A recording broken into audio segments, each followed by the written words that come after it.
Pernah nggak sih kamu mikir, kenapa hantu-hantu di Indonesia itu unik banget? Dari kuntilanak sampai pocong, mereka nggak cuma menyeramkan, tapi juga punya cerita di balik kehadiran mereka. Nah, di video kali ini, kita bakal bahas fakta-fakta unik tentang hantu-hantu Indonesia yang mungkin bikin kamu tercengang atau malah merinding.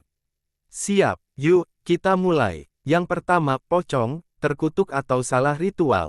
Kita mulai dari pocong, hantu ikonik yang sering muncul melompat-lompat di tengah malam. Tahu nggak, pocong sebenarnya adalah simbol kepercayaan yang dalam. Dalam tradisi Islam di Indonesia, kain kafan itu seharusnya dibuka setelah penguburan. Nah, kalau kainnya masih terikat, konon arwahnya nggak tenang dan berubah jadi pocong. Serem, kan? Tapi yang lebih unik, di beberapa daerah, pocong malah dianggap pembawa pesan atau pertanda. Yang kedua, kuntilanak, hantu yang punya ciri khas bau melati. Siapa yang nggak kenal kuntilanak? Rambut panjang, suara tawa mengerikan, dan bau melati. Tapi ternyata, bau melati ini bukan sembarang bau. Dalam budaya Jawa, melati sering diasosiasikan dengan dunia gaib. Katanya, kalau kamu mencium bau ini tiba-tiba, jangan lihat ke belakang. Fakta lain, kuntilanak juga punya kebiasaan memilih pohon tertentu, seperti pohon beringin, sebagai tempat tinggalnya. Jadi, kalau kamu lihat pohon beringin di malam hari, pikir-pikir dulu deh buat mendekat. Yang ketiga, genderuwo, hantu raksasa yang punya sisi lembut. Mungkin kamu sering dengar genderuwo sebagai sosok besar dan menyeramkan. Tapi tahu nggak, di cerita rakyat Jawa, genderuwo juga dikenal suka membantu manusia. Misalnya, menjaga rumah dari pencuri atau melindungi orang yang tersesat di hutan.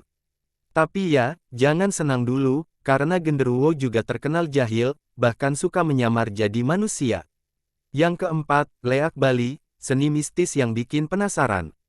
Beralih ke Bali, ada yang namanya leak. Leak ini bukan hantu sembarangan, karena ia punya hubungan erat dengan praktik mistis dan ilmu gaib. Leak sering digambarkan dengan wajah menyeramkan dan kepala yang bisa terbang dengan organ tubuh terlihat. Tapi menariknya, leak bukan sekadar cerita horor. Dalam budaya Bali, cerita tentang leak adalah simbol perjuangan antara kebaikan dan kejahatan. Yang kelima, tuyul, hantu cilik dengan profesi unik.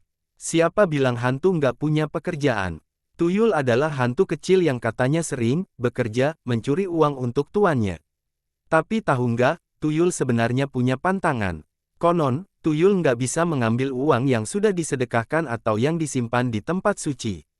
Fakta ini bikin banyak orang semakin percaya pentingnya sedekah untuk perlindungan.